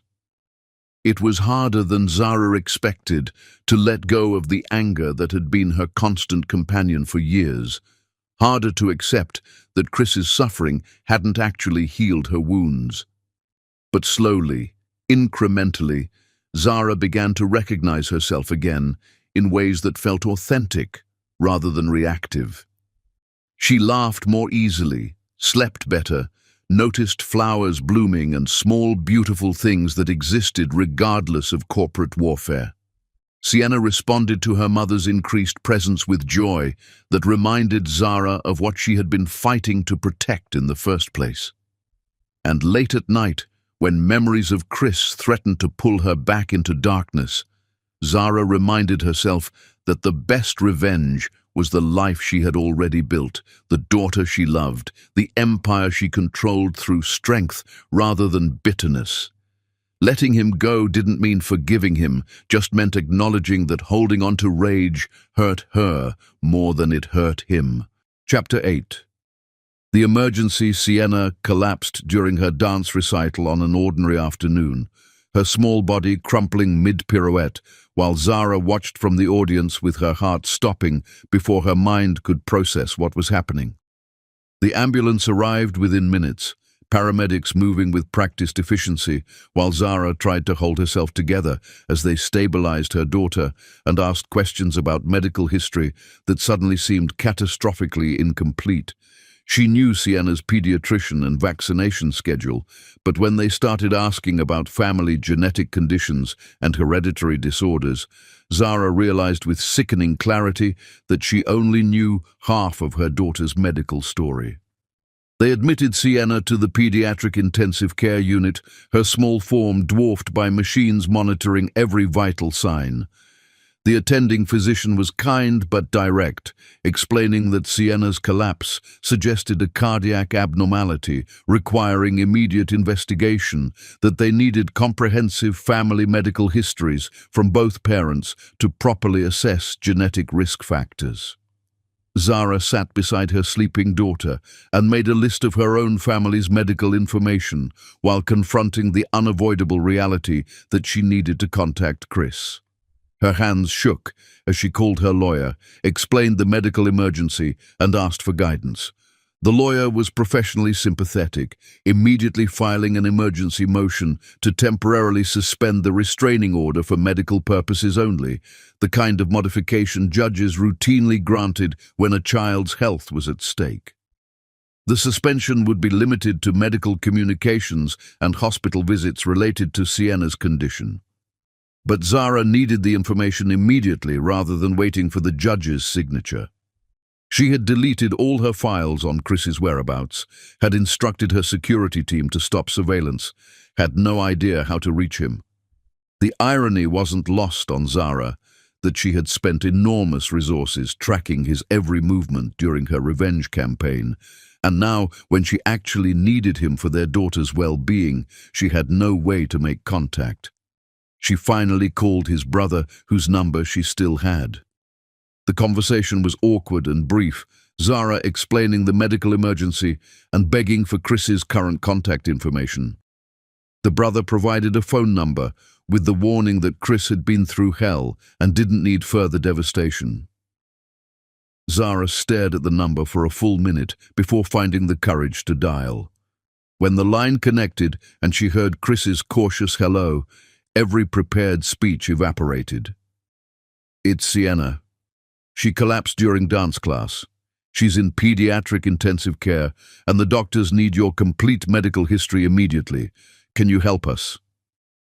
The silence stretched long enough that Zara thought the call might have dropped, but then she heard Chris's sharp intake of breath. "Is she okay? What happened? What hospital are you at?" Zara provided the clinical details, the cardiac abnormality and genetic testing, and immediate need for his family's medical information. She heard Chris moving, heard him say he was leaving his office right now and would be on the next available flight. "Send me your email. I'll have my doctor forward my complete medical file within the hour. And Zara, I'm not trying to intrude. I just want to help. I'll stay away from you and Sienna if that's what you need, but please let me provide whatever information the doctors require." "The restraining order doesn't matter right now," Zara said. "Sienna needs help, and you're her father, regardless of our history. Just get the medical records to the hospital as fast as possible." She provided her email and the hospital's contact information, then returned to Sienna's bedside where her daughter had woken up, looking scared and confused. Zara held her hand and explained that the doctors were running tests to make sure her heart was working properly. Chris's medical records arrived electronically within 40 minutes, a comprehensive file that documented his family's history of cardiac conditions, including the sudden death of his grandfather from an undiagnosed heart defect. The attending physician reviewed the information with visible relief, explaining that knowing the genetic pattern helped them identify Sienna's specific condition and develop an appropriate treatment plan. The diagnosis was a congenital heart defect that would require surgery, but it was treatable if addressed promptly. Zara texted him an update about the diagnosis and planned surgery, keeping her message clinical. Instead of a simple acknowledgement, her phone rang immediately. "I'm at the airport," Chris said without preamble. "My flight board's in 20 minutes. I know I don't have the right to be there, but I found the top pediatric cardiac surgeon in the country, Dr. Amelia Reeves. She's consulting in Boston, but she's willing to fly out tomorrow to evaluate Sienna if you authorize it. She pioneered the specific surgical technique your daughter needs." Zara felt something shift in her understanding of who Chris had become. "How did you even find her?" "I called everyone I used to know with medical connections. I explained the situation and asked who was the absolute best regardless of cost. Dr. Reeves's name came up 3 times. "Okay," Zara said, too tired to maintain walls. "Have her assistant contact the hospital directly. And Chris, thank you. For the medical records and the specialist. That matters." She heard his breath catch. When he spoke again, his voice was thick with emotion. "I'll stay in the hospital waiting room once I arrive. I won't approach Sienna unless you give permission. I just need to be nearby in case the doctors have questions." Zara agreed, gave him hospital details, then returned to Sienna's bedside. Chris arrived 6 hours later, and Zara knew the moment he entered because her phone buzzed with a text saying he was in the waiting room. Sometime around midnight, she found herself walking down to where Chris sat alone in a corner, his head in his hands.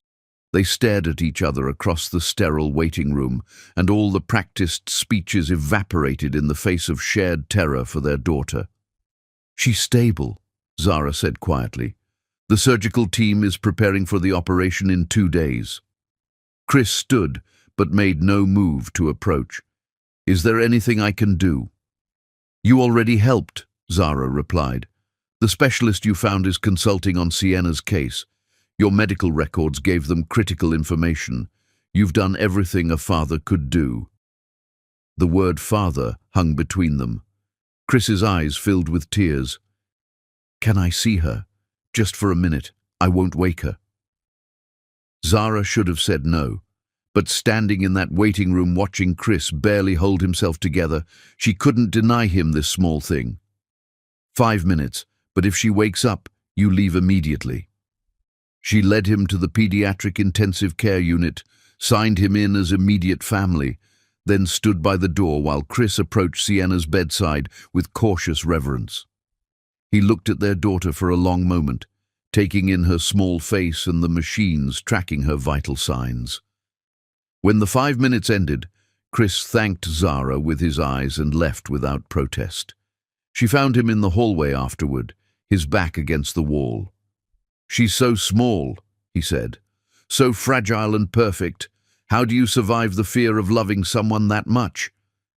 "You learn to live with terror," Zara said, surprising herself by engaging. "You learn that loving someone means being perpetually vulnerable. And you accept that risk because the alternative is worse."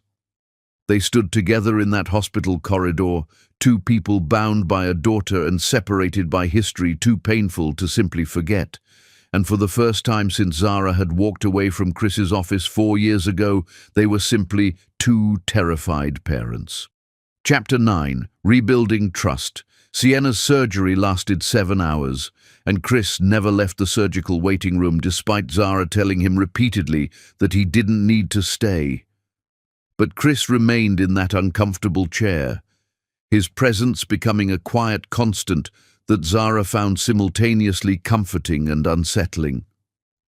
Her mother arrived mid-morning, embracing Zara with powerful protectiveness. She looked at Chris with undisguised suspicion and positioned herself between him and Zara like a barrier against harm. "You have a lot of nerve showing up here," her mother said, her voice low but sharp. "After what you did, you think you have the right to be here now?" Chris looked up with eyes holding no defensiveness. "I don't have the right to be anywhere near Zara or Sienna. I'm only here because Sienna needed my medical records. If you want me to leave, I will." Zara's mother studied him with the assessing gaze of someone who had spent years reading honesty in faces. Whatever she saw made her expression soften slightly. She turned to Zara, touched her daughter's face gently, and whispered that she would get coffee. When she returned with 3 cups instead of 2, she silently handed one to Chris. They waited together in tense silence. Chris made himself useful in small ways, bringing water, asking about meal options, moving his chair away when he sensed his proximity made Zara uncomfortable. He never pushed for recognition, just existed quietly in the margins. The surgeon finally emerged in late afternoon, explaining that the procedure had gone well, that Sienna had tolerated the surgery better than expected. The defect was corrected, the repair looked stable, and their daughter should be able to live a completely normal life. Zara felt her legs go weak with relief, her mother catching her elbow. When the surgeon asked if there were questions, Chris spoke up, his voice carrying specific medical inquiries that suggested he had spent waiting hours researching pediatric cardiac surgery. "What's the long-term prognosis? Will she need follow-up surgeries? Are there activity restrictions?" The surgeon answered each question thoroughly. She directed most responses to Zara, but Chris took careful notes. They were allowed to see Sienna an hour later. She was still unconscious, her small chest rising and falling with the ventilator, and seeing her daughter so vulnerable made Zara's composure crack. She sank into the chair beside Sienna's bed and wept, her mother's arms wrapping around her while Chris stood awkwardly near the door. When Zara regained control, she looked up to find Chris still there with tears tracking down his face. He wasn't looking at her, but at Sienna. "You can come closer," she heard herself say. "You flew across the country. You might as well see her properly." Chris approached slowly, stopping on the opposite side of Sienna's bed, his hands gripping the rail. "Thank you," he whispered. "Thank you for letting me be here." "You're her father," Zara said. "Whatever happened between us, she still carries your genetics. You had a right to know she was in danger." They stood on opposite sides of their daughter's bed, watching her breathe, two people connected by this small person. Zara's mother excused herself, giving them privacy. The silence between them felt different, more contemplative. "I left the city," Chris said eventually, his voice barely above a whisper. "After you filed the restraining order. I moved to the East Coast, took a job that pays a fraction of what I used to make, started seeing a therapist. I'm not telling you this to get credit. I just want you to know I understand how badly I failed you and Sienna. I understand that threatening you was unforgivable. I'm not asking for forgiveness. I'm just telling you I know." Zara absorbed his words, recognizing the difference between the man who had shoved money across a desk and this broken person who had flown across the country. "I destroyed your company," she said. "I spent 2 years dismantling your empire. I wanted you to suffer. I thought revenge would heal something, but it just made me bitter and exhausted." "You had every right to destroy me," Chris replied. "I deserved that, and worse." They fell silent, watching Sienna's chest rise and fall. A nurse came to check vitals, explaining they would start weaning Sienna off the ventilator in a few hours. Over the following days, as Sienna recovered, Chris maintained his respectful distance while remaining available.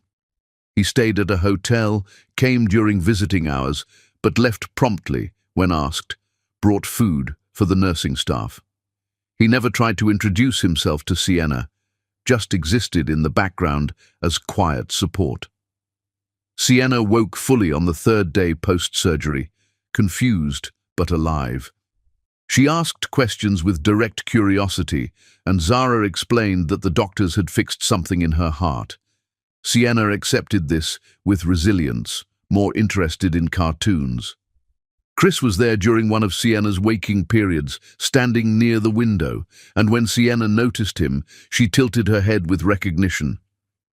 "You're the nice man from school," she said, "the one who said I was being patient." "That's right," Chris said carefully. "I came to check on how you're doing." "My heart was broken," Sienna agreed matter-of-factly, "but the doctors fixed it. Mama says I'll be able to dance again." "That's wonderful," Chris said, fighting to maintain composure. "I'm glad the doctors could help you. You're very brave." "I wasn't brave during the surgery," Sienna said seriously. "I was asleep. Being brave is when you're scared, but you do the thing anyway." The observation made both Chris and Zara smile. Sienna asked if Chris was a friend of her mother's, and Zara found herself answering honestly that he was someone she used to know, that he had helped when Sienna got sick. After Sienna drifted back to sleep, Chris approached Zara. "I should probably head back east soon. I just wanted to know if it would be okay to leave my contact information, not to push for involvement, but just so you can reach me if there's another medical emergency." Zara considered refusing, but found she couldn't deny that having access to his medical information might be important. "Okay, leave your information with the hospital administrators. And Chris, thank you for being here this week."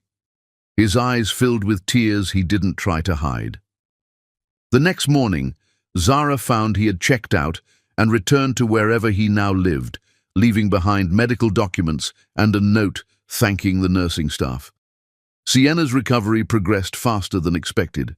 Within 2 weeks, she was home complaining about activity restrictions.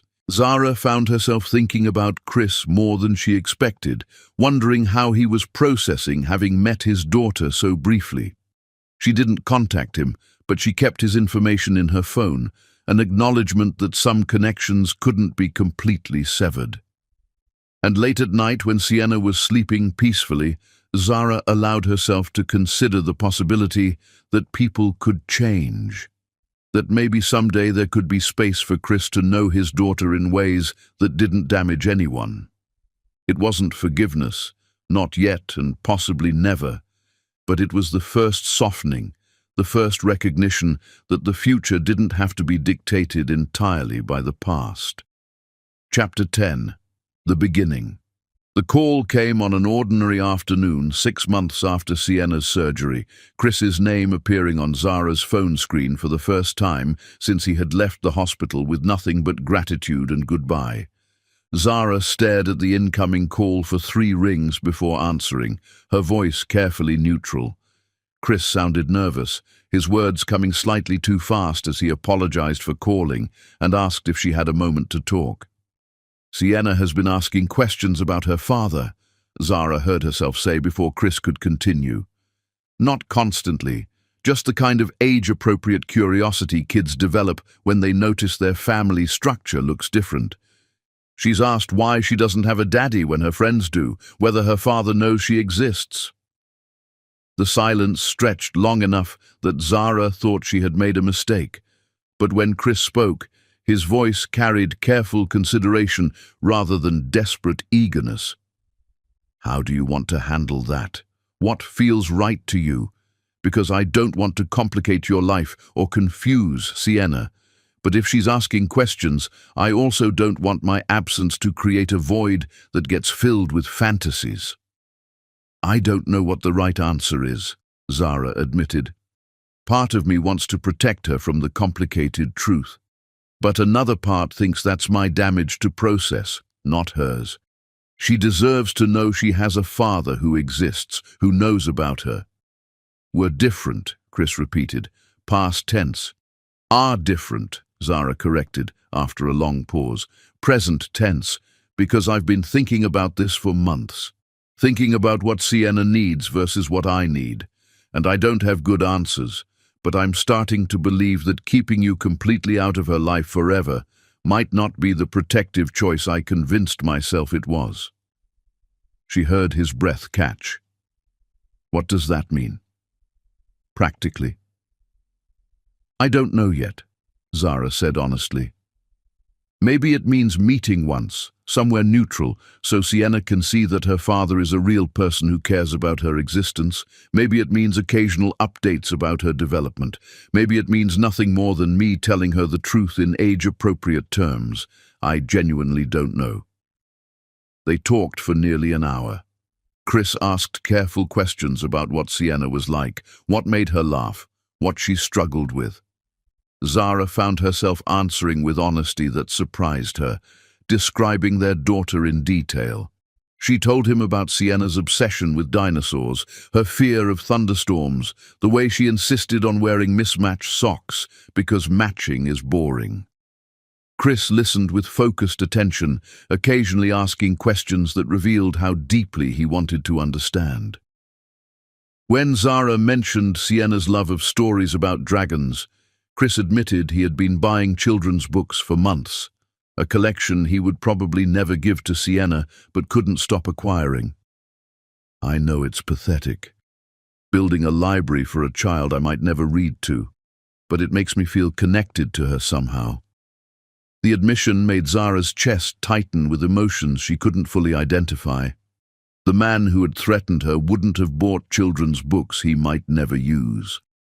3 weeks after that phone call, Zara found herself sitting on a park bench with Sienna beside her, watching a man approach across the grass with careful, measured steps.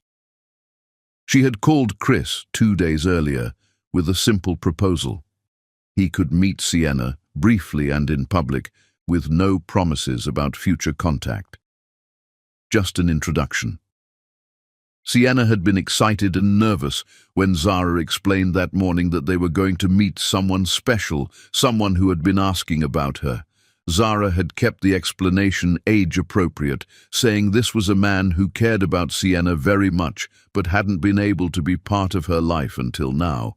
She didn't use the word father, didn't want to load the encounter with expectations. Chris sat down on the bench at the other end, maintaining space, his movements careful. He looked different, less polished and more genuine.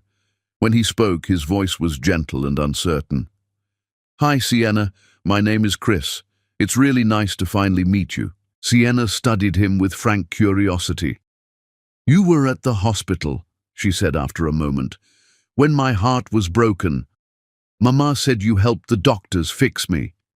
I tried to help a little bit, Chris said, his eyes already filling with tears. Mostly the doctors did all the real work. But I'm really glad they could fix your heart. Your mom tells me you're already back to dancing. I can do 12 pirouettes now without falling, Sienna announced with pride. That's more than anyone else in my class. Do you like dancing? I'm terrible at dancing, Chris admitted with a small smile. but I love watching people who are good at it." They talked for 20 minutes, their conversation meandering through topics that mattered to Sienna. Chris listened with complete attention, asked questions that showed genuine interest, never tried to claim significance. When Sienna mentioned she didn't have a father like other kids, Chris's expression flickered with pain. But Chris recovered quickly. "You do have a father," he said carefully. "Sometimes parents can't be together for complicated grown-up reasons, but that doesn't mean they don't care. Your father cares about you very much, Sienna. He thinks about you every day." "Are you my father?" Sienna asked with directness. Chris looked at Zara, his expression asking permission, and she nodded slightly. "Yes," he said simply. "I'm your father, and meeting you today is one of the best things that's ever happened to me." Sienna processed this with thoughtful silence. "Why can't you be part of my life in all the ways that matter?" "Because sometimes parents make mistakes," Chris said, his voice breaking. "Really big mistakes that hurt people they care about. And sometimes those mistakes mean they don't get to have the family they want. But that doesn't change how much I care about you, or how proud I am that you're my daughter." Zara watched Chris struggle through this explanation, watched him try to be honest without burdening Sienna with details she was too young to understand. When Sienna asked if she could see Chris again sometime, Zara found herself answering before she had fully decided. "Maybe, if your father wants to, and if we can figure out a way to do it that's good for everyone. This is complicated, and grown-ups are still figuring it out. So we're taking it one visit at a time." Sienna nodded with easy acceptance. She turned back to Chris and said with complete sincerity, "I'm glad I got to meet you. You seem nice." The observation made both Zara and Chris laugh, despite the emotional weight. When it was time to leave, Sienna waved goodbye with unself-conscious friendliness. Chris remained on that bench watching them walk away, and when Zara looked back, she saw him with his head in his hands, his shoulders shaking. That evening, after Sienna was asleep, Zara stood at her window, looking out at the city that had witnessed both the worst and possibly the beginning of something resembling repair. She thought about Chris sitting on that bench, thought about the way he had spoken to their daughter with such careful tenderness.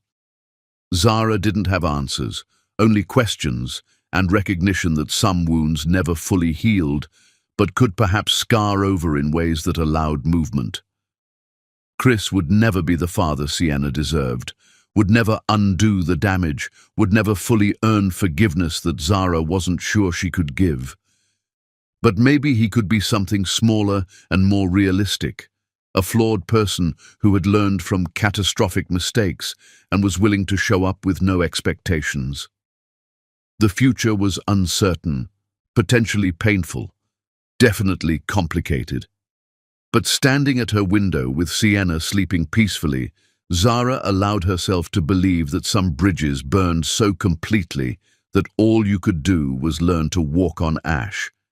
And if you were lucky, someone might meet you halfway, and together you might build something small and careful that honored the damage while leaving space for the possibility that tomorrow could be different than yesterday. It wasn't a happy ending, wasn't redemption or reconciliation. It was just two broken people trying to do better by a child who deserved more than their history, taking one uncertain step at a time toward a future that would always carry the weight of the past, but might somehow make space for something resembling grace.